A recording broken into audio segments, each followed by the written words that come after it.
Okay, so there's two actions for you today. They both involve our formal document of the Transportation Improvement Program. The first one is our currently active Transportation Improvement Program. This is going to carry us all the way to the start of the next fiscal year, July 1st. So this is fiscal year 24 to 28. And this is amendment number 4. So this is going to be our last amendment to this document.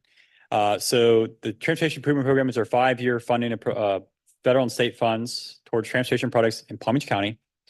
This one is adding a specific phase to a product at the request of FDOT, and that's what triggers an amendment. So if you add a new phase, regardless of how much it costs, it requires an amendment. So it requires public review and then final adoption by our governing board. There's only one product that's on this amendment request, and that is Congress Avenue at 10th Avenue North. So this is an intersection safety project. It's adding a right-of-way phase, so there's going to be some land acquisition. This project is to install additional light poles, upgrade existing lighting, replace the existing span wire to a mast arm. It's also going to add a flashing yellow arrow, so that's another type of safety treatment at the intersection for the signal. It's also extending a northbound left turn lane and removing one of the turn lanes with that going southbound. So construction for this one is in fiscal year 2028. What we're doing here for this amendment is really just adding right-of-way funds. It's going to be phased over a few years, but the one that's triggering the amendment is $361,000 in fiscal year 2025. And where that right-of-way, just to give you a little bit of a description for you. 1 second. Where that right-of-way is occurring is mostly to fit sidewalks and signal infrastructure in the southwest, northwest, and northeast quadrants of the intersection. And then they also need right-of-way acquiring a permanent easement for sidewalk and transit shelter to accommodate a bus shelter for Palm Train. And that's going to occur just south of 10th Ave North on Congress. The funding for this one is actually going to be safety funds that the state is seeking to get reimbursement from the federal government on. So this is a safety-focused intersection improvement using safety funds. And that's all I have for you. Pretty straightforward. Thank you, Andrew. Staff, are there any public comments on this item? No, Mr. Chair. Do any of the committee members have any comments? Move approval. Is there a motion to approve? Move approval. Oh, Second. all right. All in favor? Aye. Passes. Thank you very much. All right. And Andrew, don't go far. We have another motion to recommend adoption of fiscal year 25-29 Transportation Improvement Program. So Andrew, please give us a presentation. Okay, so the second action item is the upcoming TIP, right? So the next 5 years. So that's going to start with fiscal year 2025. Again, it aligns with the work program of the state. So that's July 1st. We had a more in-depth presentation where I went through all the products last meeting. So I'm going to keep it pretty high level here. I know we had a request to integrate a little bit more about selecting projects. Unfortunately, I couldn't get everything in there in time to do that, but I'll do a little bit in this presentation, and the next meeting when we talk about our list of priority projects, I'll put a little bit more in there as well. So what is Transportation Improvement Program? Again, it's our next 5 fiscal years, federal and state funding towards transportation products in our county. Our role as the TPA in the urbanized area here is to approve the federal and state funds in this document. We directly prioritize a little bit of those funds as well, and you'll see that in a second. So the TIP development process, how do we get to this point where we have a document that has all these phases moving forward for projects? So it really starts with product development. We talk a lot about our long-range transportation plan. All of the products or the programs originate in that plan. They're consistent with the state's plans as well. And so in that process, we might be bringing products forward from our long-range plan into our Transportation Improvement Program. In that, we're assessing if they're feasible to be constructed. We also rank products in some of our other competitive programs annually. Those get vetted and then brought in. And so with those products, they make it into our list of priority projects. And so our list of priority products is the TPA's main programs to move products in the next 5 years that get into the TIP.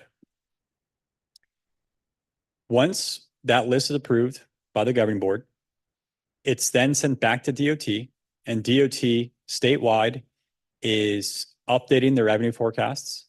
And then they're also updating their cost estimates for the current work program, ensuring everything that they can construct in the next 4 years is correct. And then usually they add new products to the new 5th year. And so they'll take that priority list, they'll look at their priorities for the system, integrate that all into the work program. That's what we build the TIP off of. So it's consistent with the work program statewide. And every other metropolitan planning organization in the state is doing this. And so what you're seeing today is that second reading of the TIP. And so here's a few new slides, but this is one taken from AFDOT. How do products get selected? So again, it's existing products are updated for accurate funding. So they're updating the cost estimates of the current products that are in the plan. And then they're bringing in our priority list. So we work with the district office, District 4, AFDOT, to integrate and see how they're incorporating our new priorities and existing priorities in the work program. And then, as I mentioned, they typically come in to the new 5th year. So remaining products typically come to the new 5th year. There are a few programs that have some funding availability earlier on, but the larger ones are going to be phases in outer years. And so when we're prioritizing projects, what you'll see in this transportation improvement program, what's the culmination of all this? We have the ones that are from the list of priority products. That's our TPA priorities of our major products out of the cost feasible plan. And we've historically had local initiatives program and transportation alternatives. Those are both of our competitive programs that we have for annual applicants. And then there's that set of priorities. Then the state has their set. They have a lot of statutory requirements for their budget. So off the top, there's preservation, right? So we're thinking about bridge, resurfacings, and then there's also safety. And then with the other additional things that they can do outside of that, there's system capacity. So that's going to be like the street intermodal system with highway expansion. There's also the turnpike in that, and they have other enhancements. At the same time that's happening, they're working closely, not just with the MPOs, but they're also working closely with the intermodal partners. So same conversations are occurring with the airport, the seaport, and the rail. And so those are integrated into the TIP as well. And then there's other discretionary pots that are coming down. Sometimes this occurs through locals submitting to a federal grant or a state grant, and they were awarded. That's getting integrated into the work program and then to the TIP as well. And then also another way of discretionary programs sometimes is legislative appropriations. So, earmarks at either the state or federal level that go towards projects that are required to be incorporated. And so all that gets culminated in the end into a work program, and then we show it in our TIP in different product sections. So we have our TPA priority products, and then you'll see FDOT priorities on the street intermodal system, and other FDOT and local product section, and then we have our airports, railroads, and seaports. And then the other sections are their operations and maintenance. So in totality of this next 5 years, what are you looking at today? What are you approving? So it's the recommendation for approval of basically the federal, state, and turnpike funds that are in Palm Beach County over the next 5 years. That equates to $3.63 billion. A very large chunk of that over the next 5 years, and we talked about this last meeting, major investment using turnpike funds, so toll funds from turnpike, to build out the turnpike capacity. So major widenings along the turnpike. And then we also have, with federal and state funds, a lot of I-95 capacity projects. After that, the next sections in our transportation improvement program are those TPA priorities. We have our major projects, our local initiatives program, and our transportation alternatives program. That equates to $367 million investment over the next 5 years. So that's that TPA priority list. And then as you make your way through the document, we do have other FDOT products that are off the main capacity system that are being integrated, such as those safety products. We also include local products for reference. So all those 5-year road program products that the county has, where they're doing a lot of widenings on county roadways or other improvements on county roadways, we incorporate those for reference. They aren't directly an approval by us, but they are in there for reference. And then there's operations and maintenance of our system. And then this is really one of my final sort of slides for summaries of the TIP. Again, $367 million in investments of TPA priorities. So what you see included in this program for the next 5 years is the finishing of Atlantic Avenue widening, the construction of State Road 7 widening and extension is fully programmed within this TIP. Those both includes pedestrian bicycle facilities. Then the next larger category, which is many of our other priorities that the TPA strives for and that the locals submit for, are complete streets, pedestrian, and bicycle facilities. And that equates to around $90 million in investment for the TPA priorities. With that, it's actually, I did the calculation the other day, 52 miles of new or improved bicycle and pedestrian facilities when it comes to that $90 million. So outside of that, we also have transit vehicles and shelters. So electric vehicles for Palm Tran. We have tri-rail trains as well, and then enhanced shelters for Palm Tran, lighting improvements, and then we have intersection and traffic signal improvements. And then this is my last slide. So a final adoption is going to the governing board this month, on June 20th. So presented last month to committees. It's been open for public review. We incorporated since last time a few more local products for reference, updated a few more product details. Our map's still available online if you'd like to see those. And then forthcoming, unfortunately not available for you right now, but we're working with a new consultant on our database. And so in the future, you're going to see a lot more of this interactive database for you to explore online. And that should be coming in the next month or two. That's all I have for you. Thank you. Thank you, Andrew. Staff, are there any public comments on this item? No, Mr. Chair. Do any committee members have comments on this item?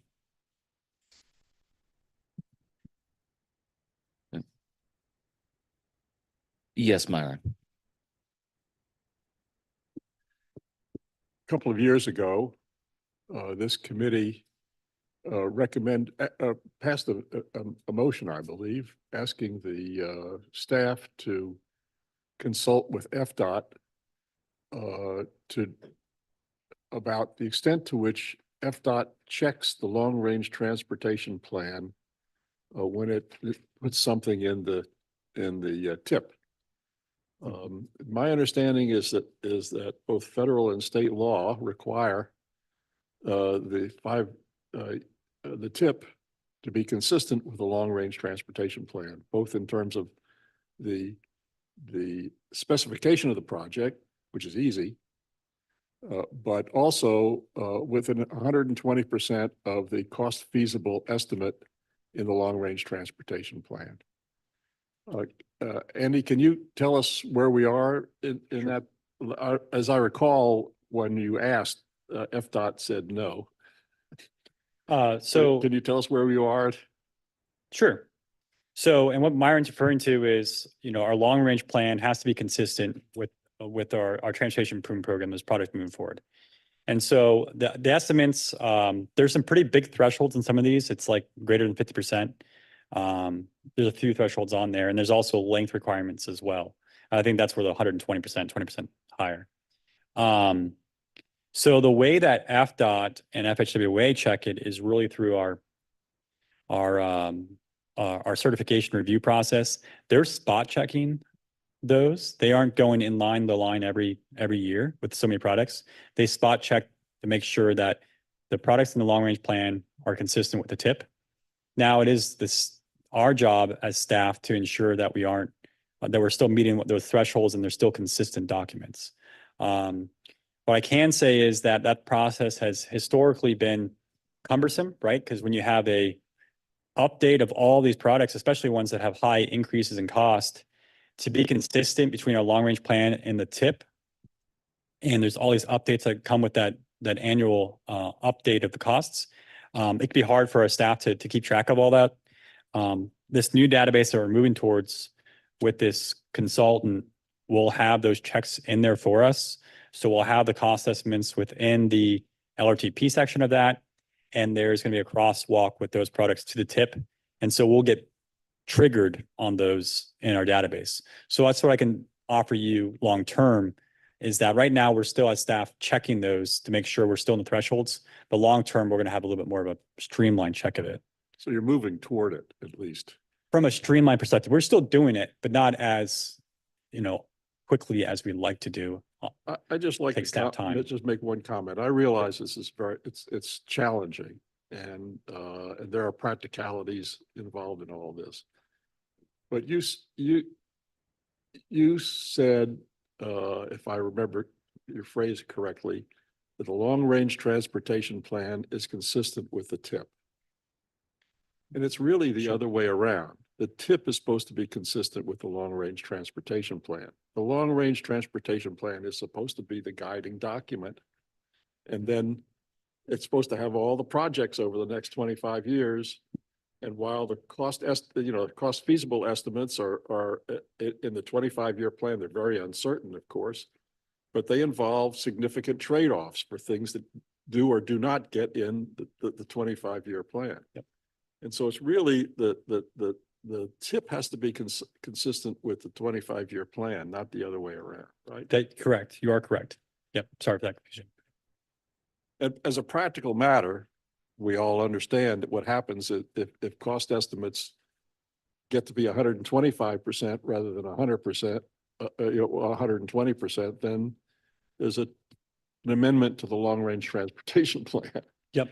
So it's a difficult, I recognize that it's a difficult practical problem, but we really ought to keep our focus on which document is the governing document and which document is the implementation of that governing document. That's good points. Thank you. All right. Any other comments about this item? Oh, any other comments about this item? Nope. Seeing none, is there a motion? Motion to approve. Albert, second. Second. Second by Wynn. All in favor? Aye. Aye. All right. We have a roll call on this, please. Do we need a roll call, Andrew? If you'd like to, it isn't required for the advisory committees. But the board will be required to do a roll call Okay, vote, well- but up to you all and your discussion on that. everybody approved it, so let's just move on. Okay, well, then we'll do a roll call.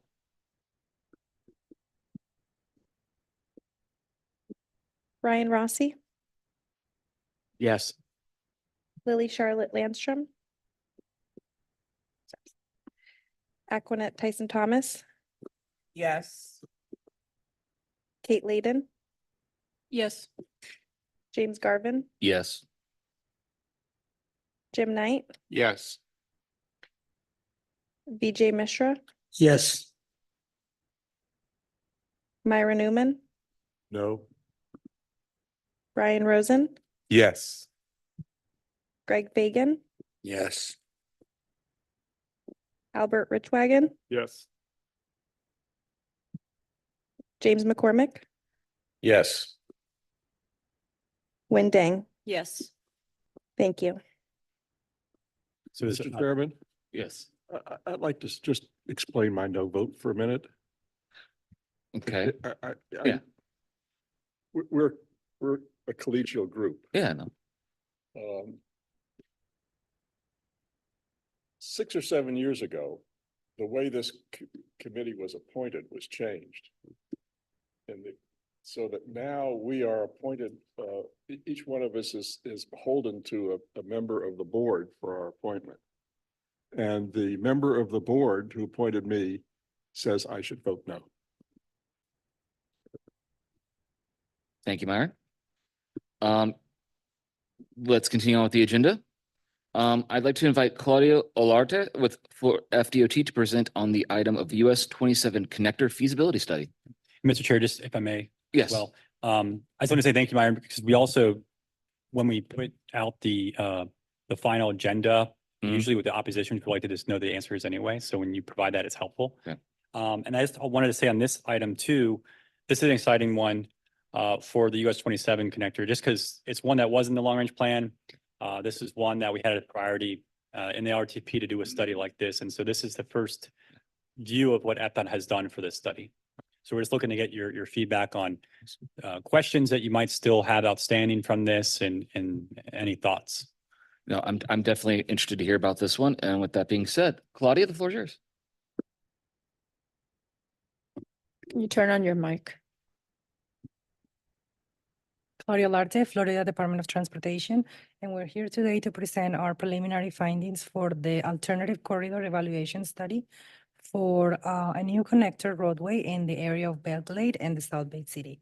And here with me, we have our consultant team that is gonna go over the presentation for you. Thank you.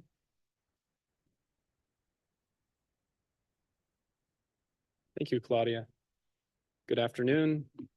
I'm going to present, I'm Kurt Lehman, and I'm with Cambridge Systematics. I'm going to present on the progress of this study as we're entering the final stages and working toward recommendations for further study, PD&E studies.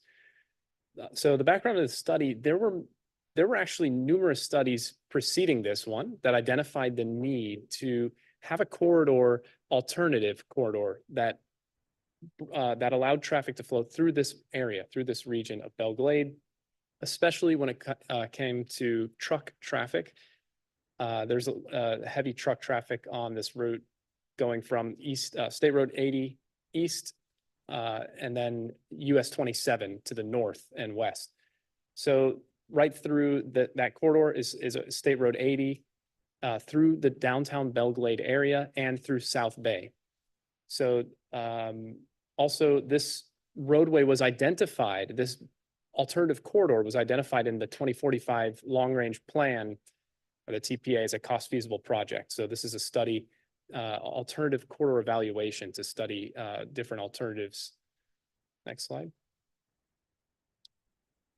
And here's some of the history of the previous studies that were done leading up. The main one there, back in 2010, US 441 corridor feasibility study identified these 10 alignment concepts as potential new roadways or alternative corridors to provide this alternative. And the long range plan identified on the right side of the screen is the long range plan. It was called the US 27 connector. So that's the roadway in red. It's a new roadway identified there. So this study is building off of those. Next slide, please. This is the alternative corridor evaluation process from FDOT. We have done all of these steps and we're at the final one there. We've reviewed those prior studies and did an in-depth and existing conditions review. We've held numerous stakeholder meetings, reached out to industry stakeholders, local stakeholders there, and the TPA, of course. We developed a purpose and need summarizing what is the need and for the study and what are the driving factors. Then we developed a methodology memo to evaluate the corridors, and we performed our evaluation. Now we're on the stage where we're building our recommendations for further study. Next slide.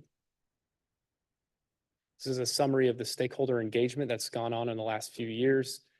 Some of the key points that we've learned from talking with the various stakeholders that safety was a primary concern, especially for the local groups there, the cities, as far as pass-through traffic moving through downtown Belle Glade, where there are a lot of pedestrians, bicycle activity.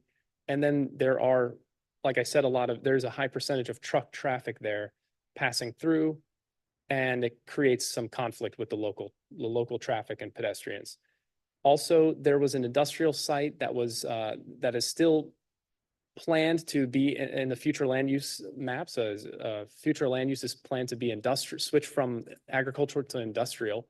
In that area, there was a major site, although the plans for that particular site have gone through numerous changes since the initiation of this study. But that was a concern as far as truck traffic and employment opportunities and connectivity from that site to the rest of the region. So that plays into the system linkage need and economic development need. On the next slide, I believe we have our purpose and needs statement. Yes. The two primary needs of the study were safety and system linkage, with economic development as a secondary need. The purpose was summarized as to improve safety and system linkage between US 27 and State Road 80, providing alternatives to travel through the cities of South Bay and Belle Glade. And I think we can move on to the next one. Okay, so these were the 4 alternative corridors that were identified after a review of some of the previous studies, which had, like I showed, had identified other concepts, alternative alignment concepts. These were 4 that we reduced to and went through land use suitability mapping and avoiding constraint areas. These, in summary, there's 2 alternatives that pass west of State Road 15, new roadway alignments that pass through the current agricultural areas closer to Lake Okeechobee to the west of the city of Belle Glade. There's one alternative 3 that runs through State Road 15, which is an existing roadway, and the plan there, the summary would be to widen it from 2 lanes to 4 lanes to increase capacity on State Road 715, thereby creating an alternative to the travel through State Road 80. And the 4th alignment alternative is to the east of the city of Belle Glade, passing east and south of the city to connect to US 27. So each corridor met the purpose and need and at a basic level, but then we went through an evaluation methodology to weigh different measures on the 4 corridors to see if any stood out or didn't meet the purpose and need to a greater extent. This is a list of those measures that we used in our evaluation methodology: engineering considerations, environmental considerations, and social considerations, cost, and stakeholder input. These were all in the methodology memorandum that was developed and adopted for use for the evaluation methodology. You can see under engineering considerations, there was the safety impacts, the utility conflicts, right-of-way needs, drainage consideration, and other design considerations.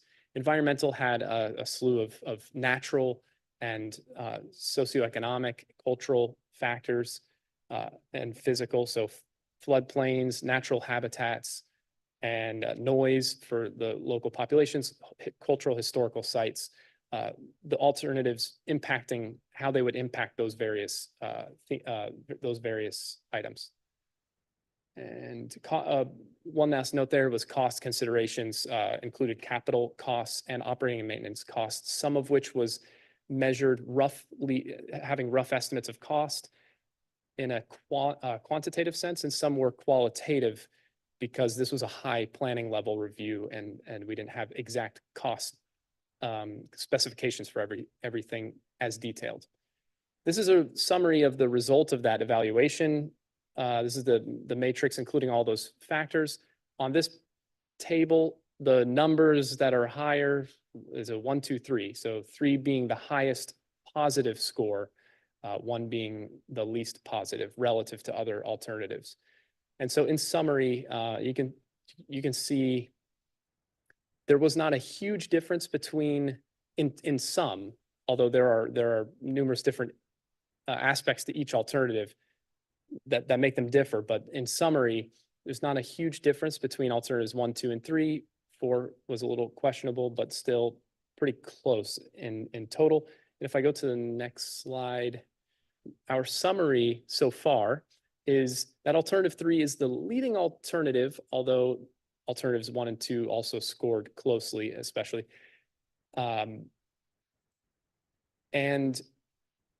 the main summary I could give is that the highest cost alternatives are 1, 2, and 4.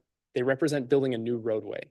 Alternative 3 is the lowest cost alternative, as it does not entail building a new roadway.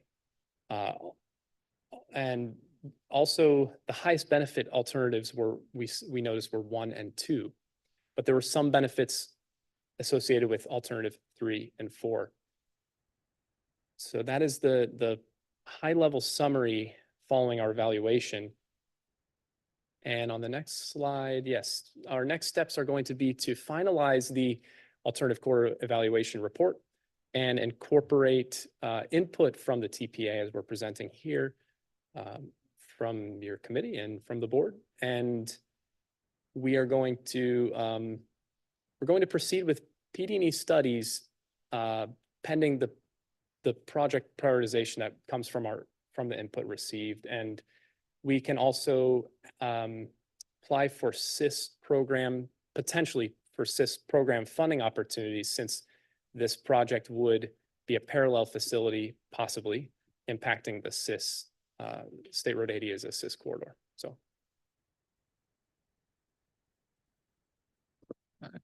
Thank you very much. Yep. Can I ask a favor? Can you scroll back to the one that had the alternatives laid out on the map?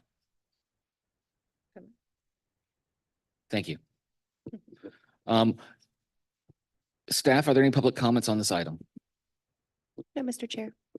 Are there comments from the committee? Let's start over this way with VJ. Thank you.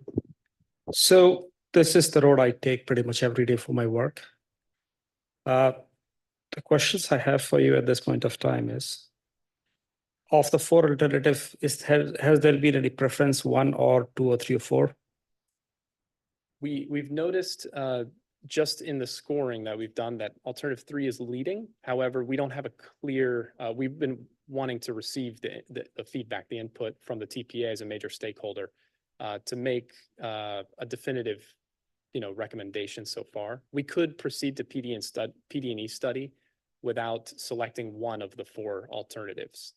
Part of the ACE process is either eliminating one or more of the alternatives. Well, at this point of time, seeing the 3 alternatives we have, obviously three is the least preferred option as far as, because I use this every day. Okay. The problem that we have is that, if I don't know, you already know the area, it's highly developed. Next to the road, there are a close development, especially around the turn on State Road 80 when you turn from State Road 17. The development are too close. I know you guys have been, probably DOT is doing some work over there, but there is so much close development. There has to be a way to completely cut off. There is a lot of crosswalking. There is no pedestrian crossing, anything else. There is a lot of people building their homes so close to the road itself. There is a lot of crosswalking. Plus the Canal Street bridge that you have to widen it. It's already 2 bridges. It's already 2 signals next to each other. You have to do something about that one. So with the amount of thing, you have to restrict people's access on that road. And 715, I think, is a bypass right now. That's how it was designed and built. So 715 is still, it's not doing what it's supposed to do. So if you're going to widen that, I don't see us getting any benefit from it. So if it's a preference from personally me using this road every day, I would say 1 and 2 are the preferred. Yes, you may say it's expensive because you're building a new road in Belglade is always expensive, but it is a shorter route compared to the option number 3. And again, you are not going to be building so close where people are already kind of crossing that road all the time. 4 to me seems a little bit far off. There's a lot more going around the city again compared to 1, 2, and 3. 1 or 2 may be the most preferred alternative. Thank you for that. All right, thank you, VJ. Lynn? There it is. Thank you for your presentation. I have a few comments and question. One is, can you please clarify safety? Because the purpose and need of this from this project and what I perceived is that it's a diversion for truck traffic. So can you please clarify what elements of safety that we're referring to for this particular study? Yes, in the existing conditions phase, we looked at where there were crashes in downtown, in the whole study area in Belglade. And we specifically looked at truck crashes and total crashes. We noticed that there were a lot of truck involved crashes on State Road 80 between, like what's shown on the map there, Ice Plant Road or Gator Boulevard, and south of Dr. MLK Boulevard, So right there in the heart of Belglade on State Road 80, there were a lot of crashes, a lot of truck crashes. And so if we have an alternative corridor for trucks to avoid going straight through State Road 80, then we can predict that we will avoid some crash situations, some safety issues. Yeah, to further, and you asked further in this detail in this question, and you probably don't have the answer in front of you, is what percentage of truck versus people crashes versus truck versus another vehicle crash that has led to this decision? I don't have that exact information, but it's possible that that's in our existing conditions data, that we can pull that information. Perfect. The other question I have is based on alternative 1, 2, and 4, and I do agree with VJ on alternative 3 not being a preference. In my personal opinion, is because it's close to a more urbanized element, and we do know that there is a lot of pedestrian and safety access out there that you're bordering basically a different land use than industrial and commercial. My question in reference to truck diversion, what percentage of trucks are being diverted away from the preferred route or this road? And of that, is there any consideration to convert these existing capacity on that existing road into something else that is more feasible for pedestrian safety and environment for residents in this area? I do have values on one of the ways we evaluated this was we ran the Southeast Regional Planning model under the 4 alternatives to get volumes so we could get truck volumes and total volumes on all of the roadway corridors, and that helped us to identify the safety potential safety and improvement consideration. So I don't have that number offhand. When you say that the percent of trucks that deviated from the State Road 80 alignment, is that what you were asking? Yeah, because I think from a rational standpoint, if you're building a new road, there's going to be some level of traffic diversion, even though it's intended for trucks, there's still going to be traffic diversion, which means that you have additional capacity on State Road 80 to do bike ped improvement or I see.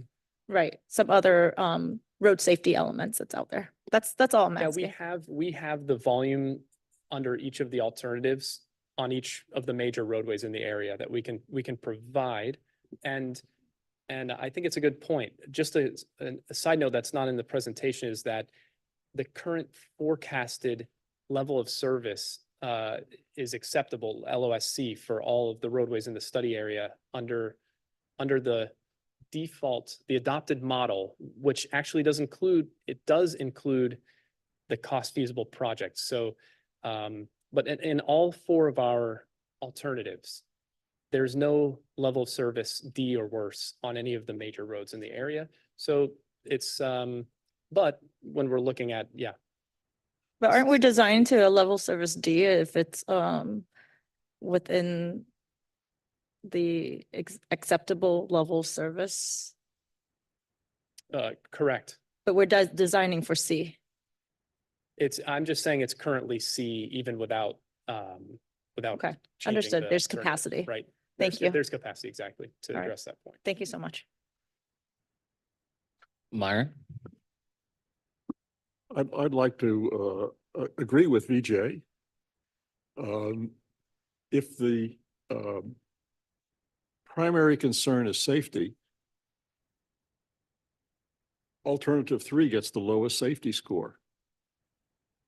So it would seem to me that even though the numbers are sort of equal, you then have to look into down into detail. And if the concern is safety, I wouldn't support alternative 3. Thank you, Myron. Jim? I don't drive the road like VJ does daily, but Naples is it's more of a comment, but Naples is one of our great getaways we enjoy. Recently, we went up to Fort Myers instead, and the truck traffic over there is unbelievable going through the town. And if you're going to make a sustainable cities, the Belgrade, Lewiston, and so forth.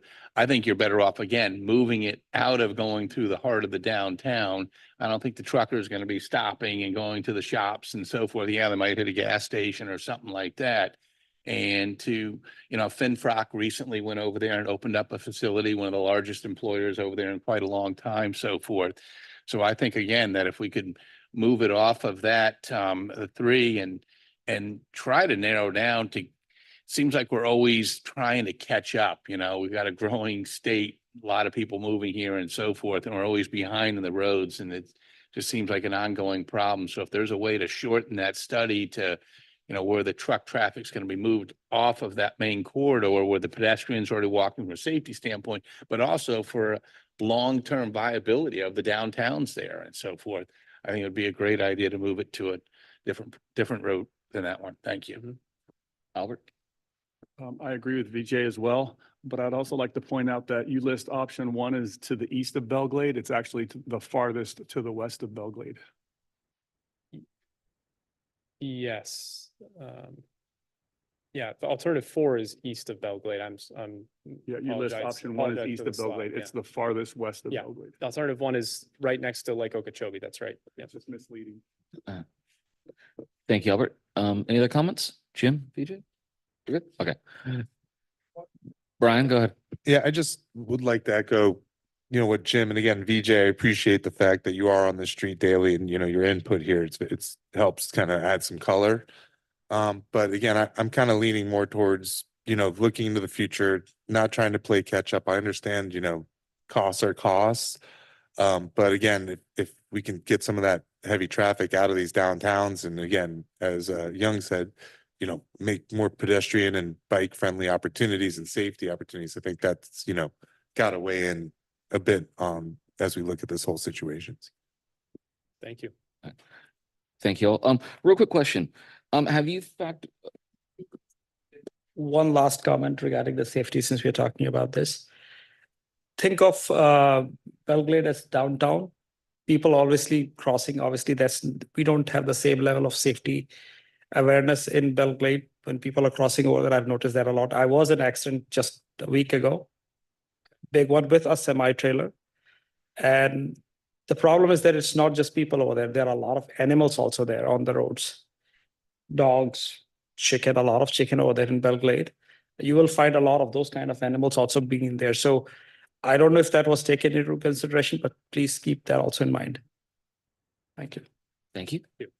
So real quickly, I have a question, and work has taken me out to the Western communities more recently. So, but I can echo the amount of truck traffic going through downtown Belgrade is just not safe. It's just not. It's beyond what should be going through a downtown area like that. That being said, I do echo the comments that option 1, alternative 1, and alignment 1 and alignment 2 seem to be reasonable options as far as diverting.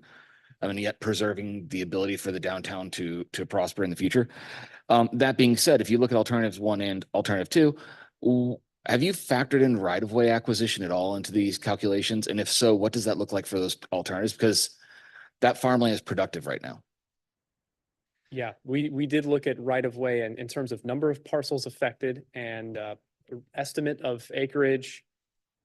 One of the things about, a lot of those parcels are owned not just by, families, but by large corporations and things like that. So this study didn't go into super depth about, there are processes about how to handle right-of-way, of course, but we took that into account in the cost considerations and in the engineering considerations, the number of parcels, whether the parcel was along the edge, whether the acquisition would be along the edge of a parcel or through the middle of a parcel.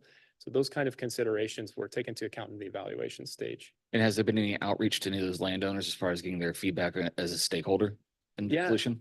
Yeah, some of those landowners were involved in the stakeholder meetings that we had, mainly due to the industrial site that was mentioned, where alternative 1 and alternative 2 pass through south of Canal Street. There was an industrial site that's still the original plans for the site are not what they used to be, but we were in touch with some of those landowners, including Florida Crystals, who owns a big parcel there based on their plan to redevelop. So yes, we have talked with them and it's been a long process and there's a lot of, there's a lot of different voices when it comes to that. Yeah. All right. Thank you. Sorry, that was my primary concern was the right of way acquisitions, but any other questions from or comments from the committee? Seeing none. Thank you very all much. for your input. Yes.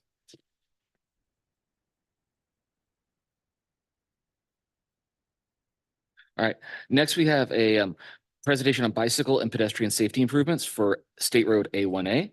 I invite Chris McCurdy from FDOT to present on this item. Chris, the floor is yours. Oh, I'm Chris McCurdy. Thank you for having me. I'm a project manager in the design office at FDOT. And today I'm going to talk to you about our efforts, our current efforts in Palm Beach County on A1A for bicycle and pedestrian safety. So first I'll go over the agenda. There are three main items. I know there's a lot of information on this slide. So first I'm going to talk about immediate safety improvements, and that is going to be things that we can implement within the next 6 months.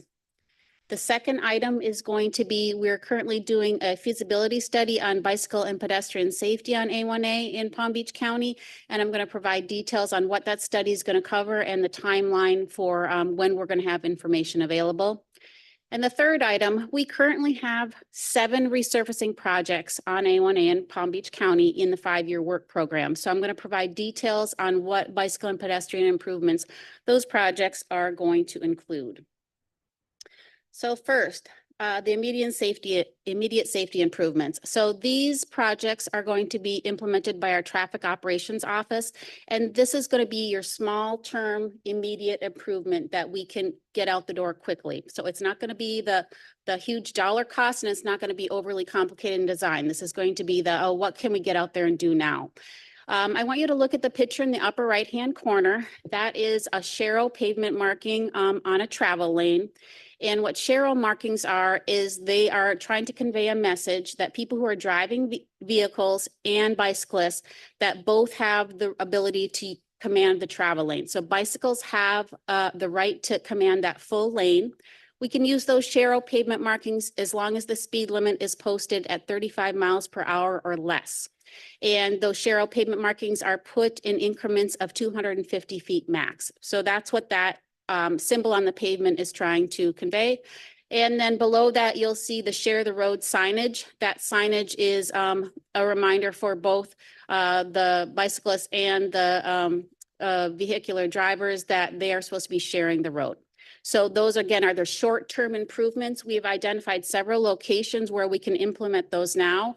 And all the municipalities are listed in the table on the left. So the cities include Delray, Gulfstream, Boynton Beach, Briny Breezes, Ocean Ridge, Manalapan, and Palm Beach. So if you look at the far right column, it says improvements. There are 2 locations that are installing Sharrow markings, and that is Gulfstream and Manalapan. Everywhere else is doing the yellow signs that say share the road. So again, we have 2 different things that we can do now at these locations. One is pavement markings and one is signage. And I've got a map that kind of shows where we're implementing these improvements currently. So the boxes, you see the red boxes kind of indicating the limits of where we're doing it. The yellow arrow is pointing to what treatment we're doing. And it's either going to be those signs or those pavement markings. So you can see quite a bit of Palm Beach County is being covered. And the status of this is the work order is being drafted currently. Once the contractor gets the work order, they have 60 to 90 days to actually complete the work effort. So that's what we're doing immediately. That's not the only thing we're doing, but that's what we're doing immediately. My next slide is going to get into the safety study. And so again, we're doing a safety improvements feasibility study, and the task work order for this effort was executed the end of March. And this is anticipated to be a 9-month study with several components. The first one is going to be reviewing existing information. So that's going to be reviewing the LRTP. That's going to be reviewing the bicycle and pedestrian master plan. That's going to be reviewing the TPA's Vision Zero, reviewing all information that's available. The second item is data collection and assessment. So that starts with a desktop safety review and it moves on to field reviews, both from the windshield and getting out of the vehicle and identifying features in the field, taking pictures, collecting data. Also evaluating crash history using Signal 4 analytics. The third step is going to be determining bicycle and pedestrian needs and goals. And that's going to focus on specific areas where there might be special needs, but also the corridor as a whole. The fourth item is identifying and evaluating the performance of potential short-term improvements. That's like what we talked about, the pavement markings, the signage, or midterm or long-term improvements. Your midterm and long-term improvements are going to be things that we're going to have to kind of incorporate out in the future a little bit because they're going to be a bigger lift. They're going to be more money. They're going to take more design effort. So they're not going to be able to be implemented as quickly as something like pavement markings and signage. Next, there's planning level concepts and cost estimates. So once we get all the data and we can see where there are opportunities to make improvements, concepts are drafted and estimates for cost for implementing these are put together. And then we figure out how we can fund these improvements. Following that, recommendation, summary, and a final report. And I've got a timeline on the next slide. So at this time, we are concluding the data analysis, like reviewing what existing reports there are, what existing information there is. And now we're going into actually analyzing the data and looking for places where we can make the improvements. So this again kicked off in the end of March, and it's anticipated to have a final delivery of a document, a report in October.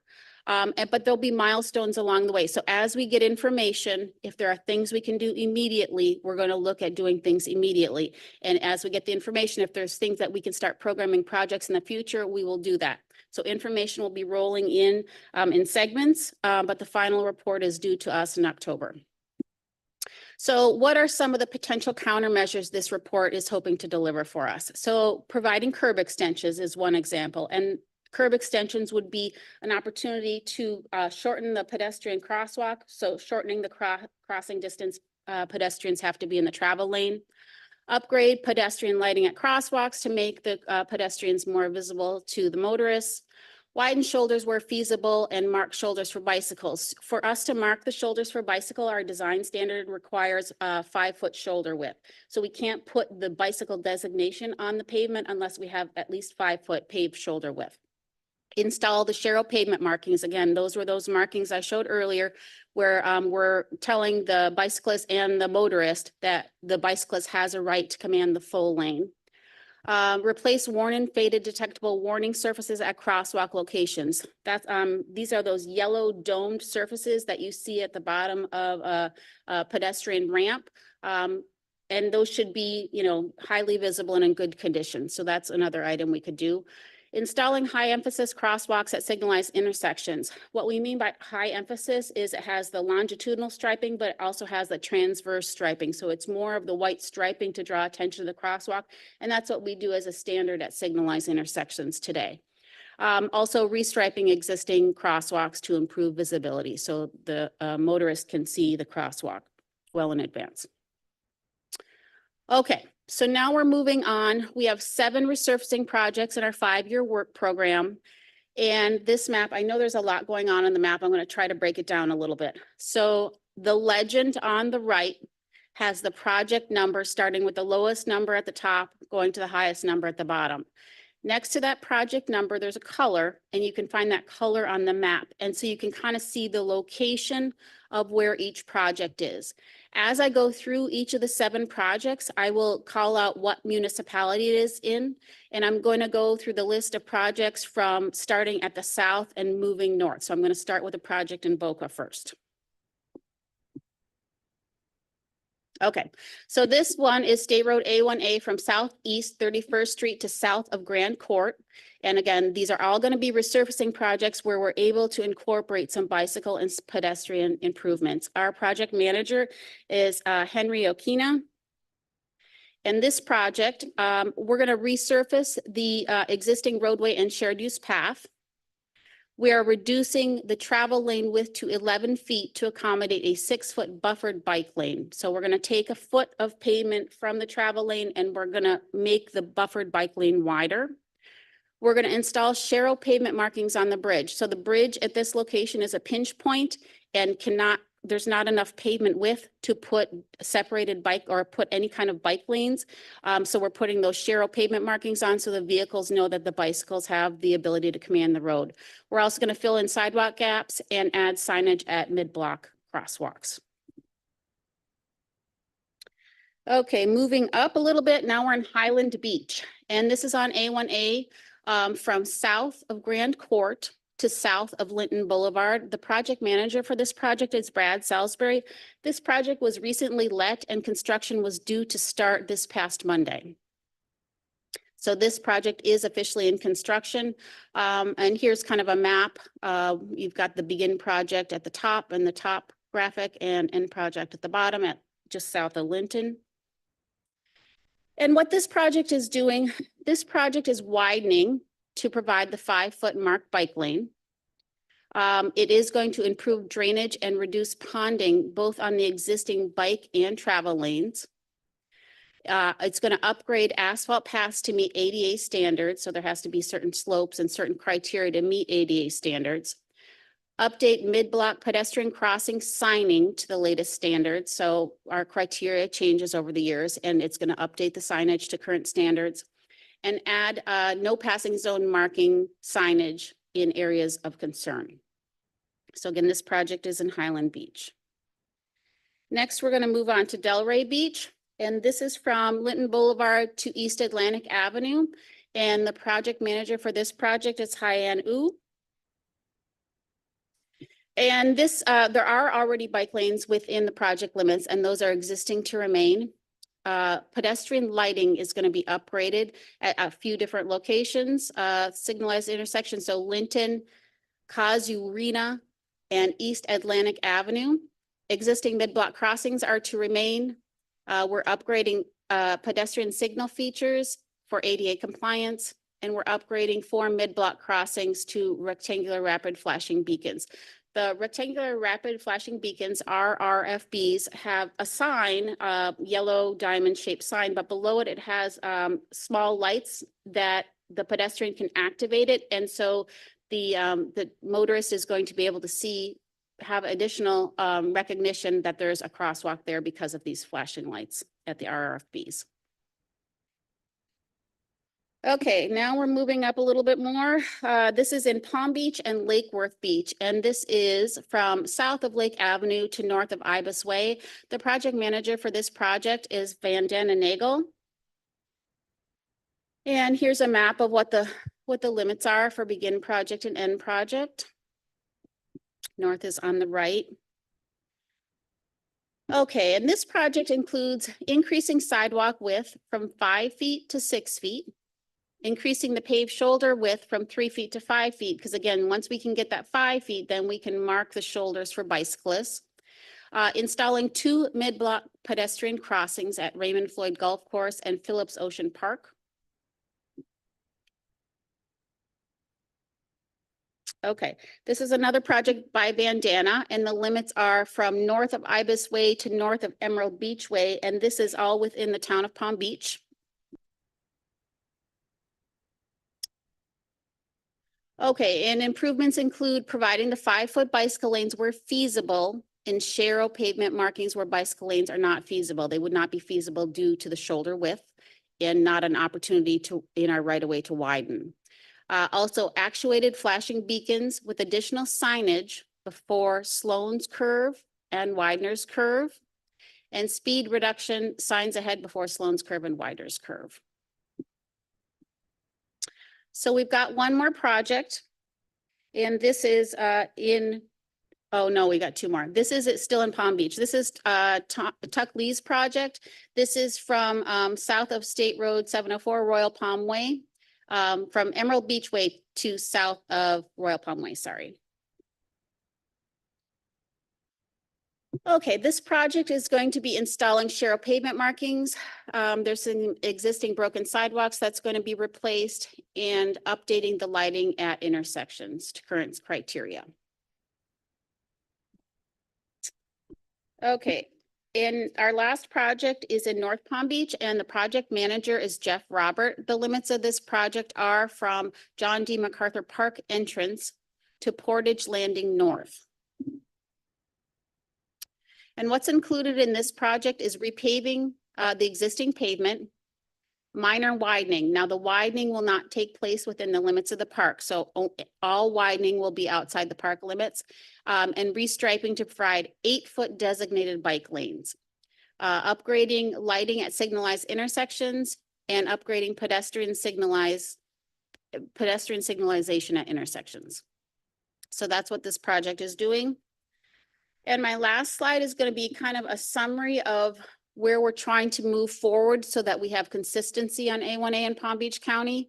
And we are going to be working towards providing 11 to 12-foot travel lanes, improving bicycle accommodations, providing a properly signed 5 to 7-foot marked bicycle lane, and having sidewalks on both sides of the road, 6 to 12 foot on the west side, because we just have a little more room to work there, and 6 foot on the east side.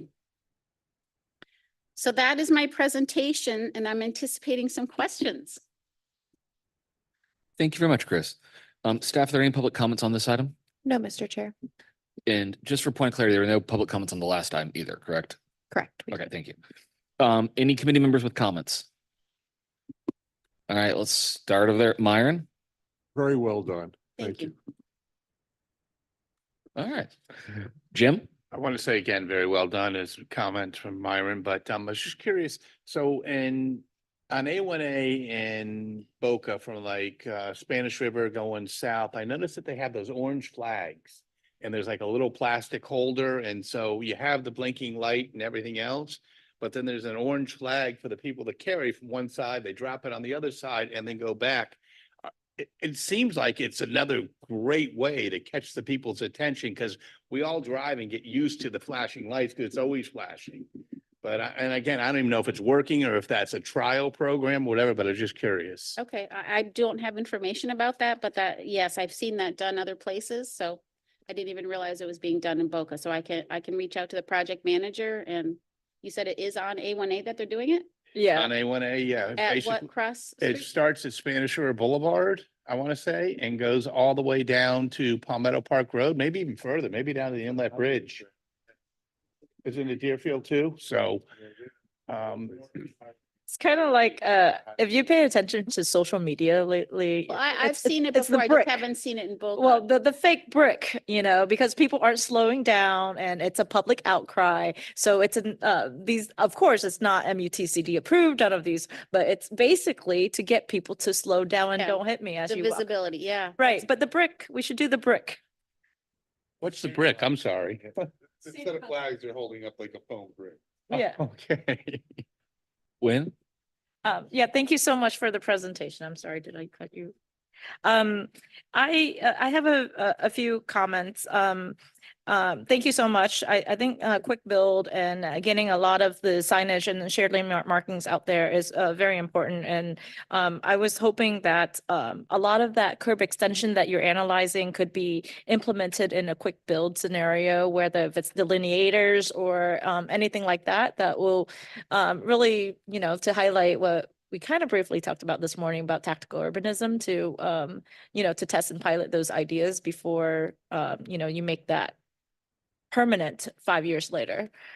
So that's my first comment. If there are more than just pavement markings and signage, can we implement some of these strategy using delineators, whether if you use the tactics of putting a few delineators posts at the center line, what we call a center line hardening, to reduce the left turning movements of vehicles. So that helps the pedestrian get across the street easily. Something like that would, where I think it would be helpful and easy to implement as we're moving into more of a long-term project. The other comment that sorry, I just had a funny text message that just came in. The other comment that I have is, especially for some of these design, and I have participated in some of these public meetings, especially for the one in Boca, since I'm representing the city of Boca.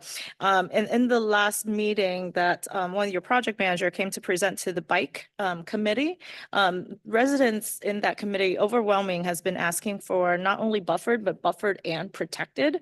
And I know that it was not considered, even though I know it's effective and we know we have a lot of road users out there. I think there's an overwhelming amount of residents, and as of course residents with young children like myself, that would like to use these facilities. And because the trails along A1A are so popular with pedestrian, it's actually better to separate them. Either that or widen the trail itself. I know some of our right of way is 100 feet, and we know that the landscaping that's out there is a challenge for us to do any kind of widening, even though you own the right of way. But I would support providing more protected and buffered bike facilities, protected over buffered. That'll be the preference. And then lastly, in the design, especially the ones that's about to be implemented and is under design, I think as the last MUTCD update that has been approved, and it's not been incorporated, of course, with FDOT, but the 2023 MUTCD has provisions and of course like guidance and really standards for bike boxes, protected intersections. So I would ask that these gets implemented in the design because it is now standards. So we're in the process of incorporating the updates to MUTCD, but that is not the guidance we're following yet. So it's a process for the department to move, right? Because our standards are supposed to be MUTCD and above, but we're in the process of incorporating. So I can't comment on when we're going to have that ready. And the safety study we're doing now, the improvements you were suggesting, I'm anticipating those type of things to roll out from that. And when we can implement them, it'll have to be evaluated. Right. And thank you. It's, it's forthcoming. So by the time it's ready to be bid and led. So your project in Boca is complete plans in district, and it's due to be let in 2027 now.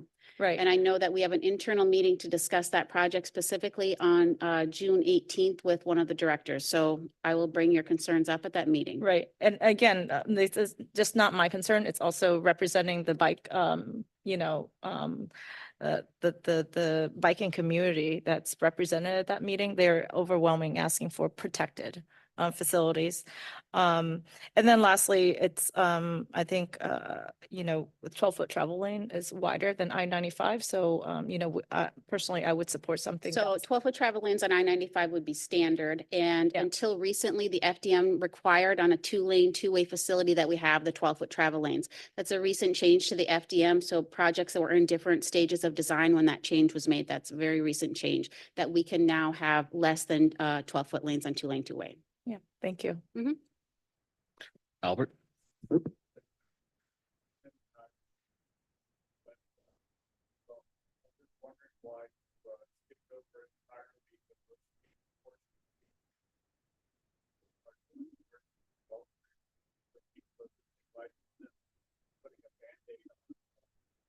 On a serious problem where people have recently been killed in Gulfstream. There's 75 to 100 feet of right of way. And when you ride north of George Bush on A1A, not only is there zero shoulder, but there is a 6 to 8 inch drop off to sand. You can't even get out of the way of a car if you wanted to. I was on a committee 25 years ago to get the original bike lanes through Delray on A1A. And it always seems to end right there at George Bush. Does Gulfstream have so much power that nobody can take back our right of way from the encroachment of all of their mailboxes and beautiful landscaping that is causing people to get killed? Okay, I actually don't have an answer for that. So the projects I presented on have been established in the 5-year work program for a number of years. So we are talking about something that needs to be done more immediately, and I don't have information about that specific location for what we're doing. I will have to follow up and I will provide you with information, but I cannot provide you any details today because I just don't have the information. Got it. Mr. Chair, Yes, if we may, Ryan Ruscher could comment real quick on that. Brian? Ryan, your Deputy Director of Multimodal. So there is actually a statute, Florida statute, not anything locally based, nothing based in FDOT, which protects, and this is more of a quotation, not necessarily a value judgment on the merits of the legislation. It protects the trees that are on either side of the right of way. And because of that state designation of those trees being historic, that has been the reasoning why there has not been a bike lane constructed in that section. The DOT received comments from a number of studies, stakeholders, committees in the area that this is an interim look. I think that long-term, they're going to look at this in the safety evaluation that they're going to do to see what can be done. As Chris alluded to, some of the design standards have been changing over time. They're not what they were 20 years ago when, a lot of the things that were out there were built. But in terms of the kind of authority on the corridor, there are some kind of rules that we all also have to consider when we're out there doing design. So Sharrow's not perfect. Something could be done probably better, but we have to kind of operate within the statutes that we're now governed by. Those were passed 20 years ago. So that's one of the reasons why there are not bike lanes in that section on the shoulder. That's how they got around getting the bike lanes there. But there is 100 feet of right of way and the trees are less than 3 feet from the road. So you could put the bike lane on the other side of the trees. So DOT will look at it and in their studies, it's an evaluation that they'll have to undertake. It's their right of way. And, for what it's worth, I'm not an arborist or a landscape architect. I can't make a determination on what like the root structure is, what the necessity of that is. But if we have someone telling us that's going to sign and seal and base their career off of that decision, that's kind of what the parameters are that we all have to go by. So I'd also like to point out that there are Australian pines, which are banned in the Yes. state as noxious weeds and were supposed to be removed by 2025. But duly yet they're- noted, just trying to yet give you they're some historical. duly noted, just giving you some context. Yep. Trees over life. It's just, Get 'em, it's Albert. sad. It's really sad. As a cyclist, and as a Vision Zero approach, I think that it requires some looking at for the future. The comment is welcomed. So thank you. All right. VJ? So Albert already mentioned the section. There is another section on the north of it. So these sections that are not being in current 5-year plan, is this something that's going to be done? So our What's the plan? resurfacing program, what we do is we use a survey vehicle. It's called a multi-purpose survey vehicle, and that drives the state road system in its entirety every year. And it provides data back to the department, and that includes crack, rut, and ride. When we're talking about a resurfacing project, projects are programmed based on the quality of the asphalt, the quality of the road at that time. So the ones that have the greatest need are programmed first. So that's how we program our resurfacing projects. When you're programming your resurfacing projects, the primary goal is pavement rehabilitation. When we go out there and we have limits of a project, we try to do everything we can to bring everything up to current criteria. But the resurfacing projects are programmed primarily for resurfacing, and then we do other things while we're out there. So segments that are programmed for resurfacing is based on need and how fast the pavement is going to break down. Because if the pavement is still in good condition, but starting to deteriorate, it's much more cost effective to remediate it than to wait or to do it. There's an optimal time to resurface, and that's how they're programmed.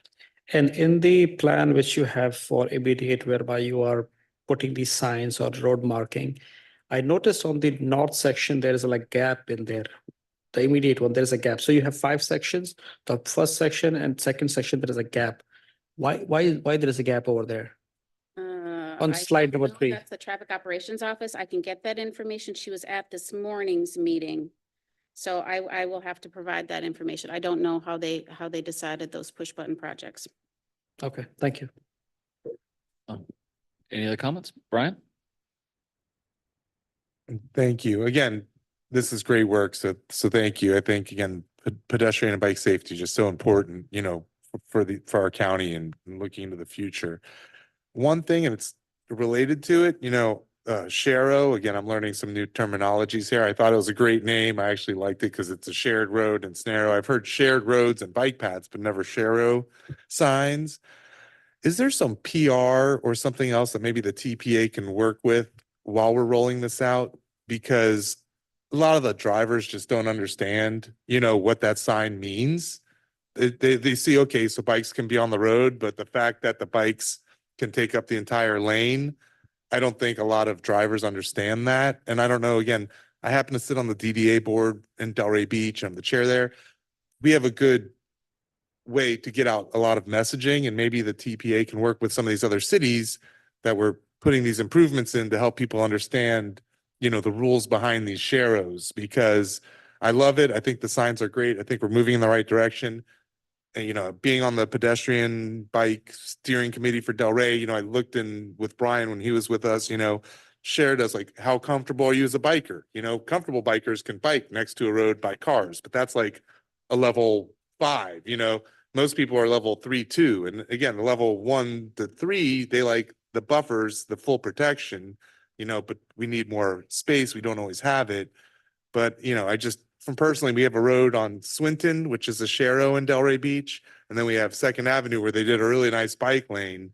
And it's two different worlds riding those, 8 blocks, going north and south. So I'm okay with the Sharos. I think we're moving in the right direction, but I think more than just the improvements, which are so important in the planning and making that happen, is some of the education around, what these improvements are and what the rules are surrounding them. So Thank you, that's my Brian. comment. Thank you, Brian. Kate? I actually have a similar comment, same thing, what the public outreach is like on that. I appreciate how quickly you're able to roll it out, and I think that's very exciting. I have personal experience on a bicycle getting hit by a car on a shared use road, 30 miles per hour. And the person who hit me, his first comment was to the officer, they shouldn't be in the road. So I do think there is kind of a discrepancy between the public understanding and the intention of these signs. Or even if there could be more aggressive language, I think of campaigns like click it or ticket or drive sober, get pulled over, just being a bit more aggressive in protecting cyclists. Thank you. All right.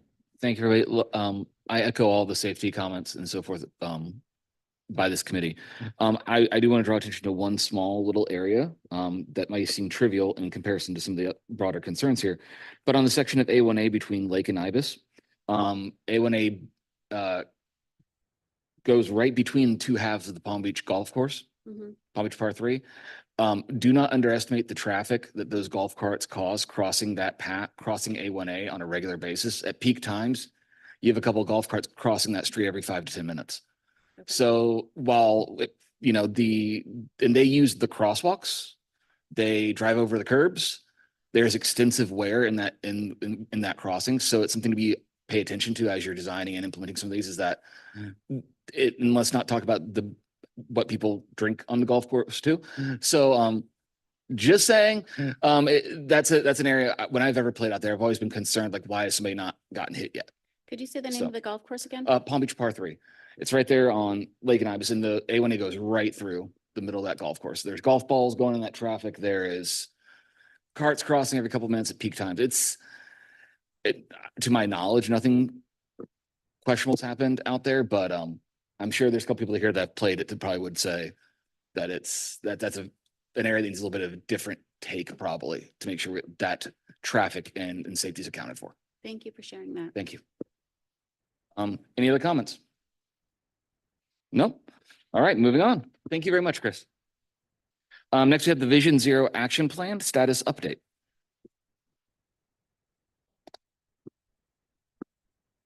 I invite Valentina to present on this item. Thank you, Mr. Chair.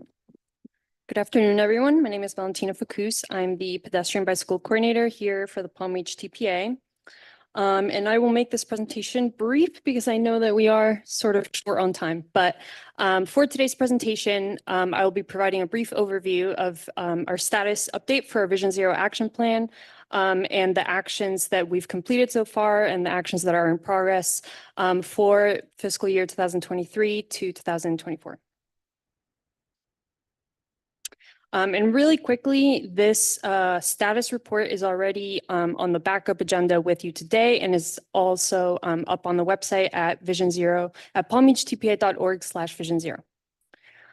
So if you're not familiar already, the TPA does have a Vision Zero action plan that was adopted back in 2019 and updated in 2021.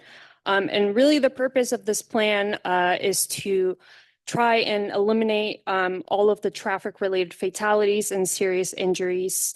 And within this plan, we have outlined 3 key actions. The first one is policy-related actions, funding-related actions, and the last one is cultural-related actions. And if you have not read this plan, you can scan the QR code that's displayed on the screen, or you can visit our website at palmbeachtpa.org/Vision Zero. So on the screen there, I'm showing all the actions that we have completed to date. So the very first one is to produce a Vision Zero progress report. So that is the purpose of this presentation today that I'm providing to you today. And typically we provide these progress reports every June of every year, just to show to everyone the progress of those actions and which ones we have completed thus far.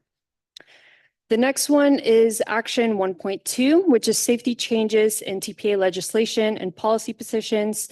The TPA is an active member in the Florida Metropolitan Planning Organization Advisory Council, also known as the MPOAC. And if you're not familiar with the MPOAC, that's essentially a nonprofit organization where all the MPOs in the state of Florida get together to share best practices, and they also discuss those legislation and policy positions. So we do attend these meetings on a quarterly basis and provide our input in that way. The next action is action 2.1, which is to work with the signal maintaining agencies for safety improvements. So signal maintaining agencies, Palm Beach County, City of Boca Raton. So we have already worked with them during that fiscal year of 23 to 24 to make those safety improvements. One example that I will provide is we did receive a public comment to provide a leading pedestrian interval at Southern Boulevard and Parker Avenue. And Palm Beach County has already installed that leading pedestrian interval. So if you are ever in the city of West Palm Beach and happen to be walking there, you can see it for yourself if you've never seen how a leading pedestrian interval functions. Next one is action 3.1, which is to provide reviews of fatal pedestrian and bicycle crash reports. If you're not familiar, we provide this on a quarterly basis every single quarter.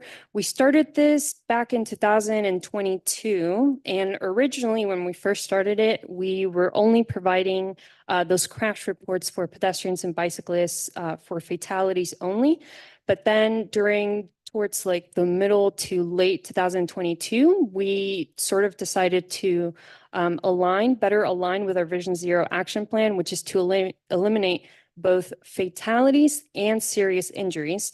So to better align with our Vision Zero action plan, we decided to include both fatalities and serious injuries for our pedestrian bicycle crash reports. So since 2022, we have been doing that and have been providing those reports every single quarter. And an update on that I would like to provide to you all is those static reports that we provide as an administrative item for committees. We will now be moving forward with a crash dashboard, which is public facing, and everyone will have access to that crash dashboard, which will be including all of the information essentially that we are already including in that pedestrian bicycle quarterly crash report, but in a more visual format and more accessible format. So we're looking forward for that. Next action is 3.4, which is to host an annual Vision Zero workshop. We just hosted our annual Vision Zero workshop on April 4th. Which was the Safe Streets and Roads for All workshop. And really the purpose of that workshop was to try and get all of the Safe Streets and Roads for All grant awardees and potential applicants to try and coordinate on their efforts, on their Safe Streets and Roads for All grant efforts, and share lessons learned and how we can move forward as a county for any safety improvements. Next one is action 3.5, which is to host and or participate in Vision Zero safety events. So the TPA does engage and participate in a number of Vision Zero related safety events throughout the year. One example is for Florida Bicycle Month. Earlier this year, the TPA collaborated with the Lake Worth Beach CRA, Safe Kids Palm Beach County, and FDOT to provide a bicycle safety event in honor of Florida Bicycle Month. And at this event, we provided free helmet fittings and some bicycle and pedestrian safety materials to that underserved community in the city of Lake Worth Beach. So the next one on the screen there, I'm showing all of the actions that are currently in progress. So the very first one, which is really exciting, it's action 1.3, target speed for high crash corridors. So the TPA has, it's currently working on a speed management study, which we will be looking at all of our high injury network roads and identifying the appropriate target speeds and coming up with strategies and countermeasures for those high injury network roads. The next one is action 1.4, which is to display safety analysis for TIP projects. That is something that we are looking into, and we are potentially looking into getting a consultant to help us with this effort in this coming fiscal year. Next action is 1.5, which is to work with the school district to update transportation curriculums. We are in constant communication with the school district. However, we also participate every August in the back to school events, which is where all of the physical education teachers have a chance to get some training, and then the TPA does some tabling there to encourage all of the physical education teachers to incorporate the pedestrian bicycle curriculums into their physical education. Next action is 2.2, which is to evaluate TPA funded projects. And really the purpose of this is to try and look at all of the projects that the TPA has funded and seeing the results of that. So for instance, from an economic perspective, from a health perspective, and if those projects have resulted in any crash reductions. So we are working on that. Next one is action 3.2, which is to include typical section attributes in the federal aid eligible roads. For this one, we are also working on that one. We're also looking into getting a consultant to help us with this item in this coming fiscal year. And last action there, it's action 3.3, which is to implement the Vision Zero media and public education campaign. The TPA in 2022, we created and have already published our Vision Zero social media toolkit that is up on our website. You can visit at palmbeachtpa.org/Vision Zero. And this Vision Zero social media toolkit, really the purpose of this is to provide speaking points to anyone. It's really a resource. So if in the chance that you get asked about Vision Zero, you have some speaking points, and you also have some materials that you can use for social media relating to Vision Zero. We also have a pledge card that you see on the screen there. And this is an initiative that we're doing as part of our Vision Zero efforts. And really the purpose of this is to try and shift that culture for when it comes to crashes, right? So a lot of people tend to use the word accident when we are describing a crash or a collision. And really when we are using the word of accident, when we are describing a collision, it sort of implies that that collision could have not been prevented, which is not really the case. And that's what Vision Zero is all about, which is, using different strategies such as roadway strategies or engineering strategies to try and reduce posted speed limits or reduce the speeds and reduce all of the crashes and completely eliminate fatalities and serious injuries. And we are also working on the public education campaign in the future fiscal years. So next steps, really exciting. We are actually, we will be updating our Vision Zero action plan this new fiscal year 25. As I mentioned, we will be changing our progress for looking at our pedestrian bicycle crash reports by integrating or moving towards a crash dashboard. So we'll keep you all posted on that. And also for Vision Zero Advisory Committee, which is tomorrow, just in case you are interested, we will be hosting our very first Safe Streets and Roads for All grant coordination on a quarterly basis. So you're more than welcome to listen in on that meeting. Again, if you'd like to listen in, you can go to our website at palmbeachtpa.org/VSAC. And really the purpose of this is to try and get all of the municipalities together to coordinate on this Safe Streets and Roads for All effort. So with that, I can take any questions. Thank you. Thank you, Valentina. Are there any public comments on this item? No, Mr. Chair. All right, do any committee members have questions?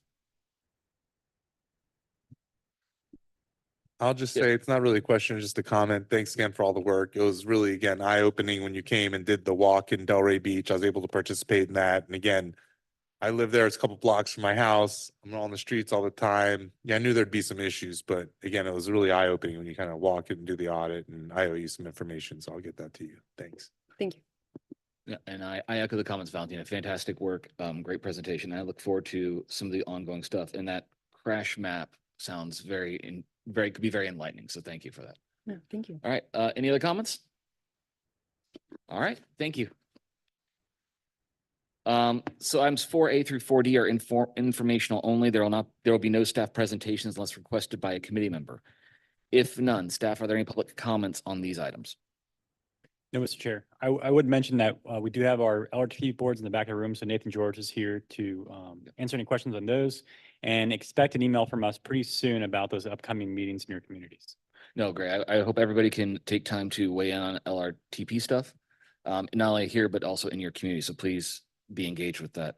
Our next CAC meeting is scheduled for July 10th, 2024. At this time, our committee meeting is adjourned.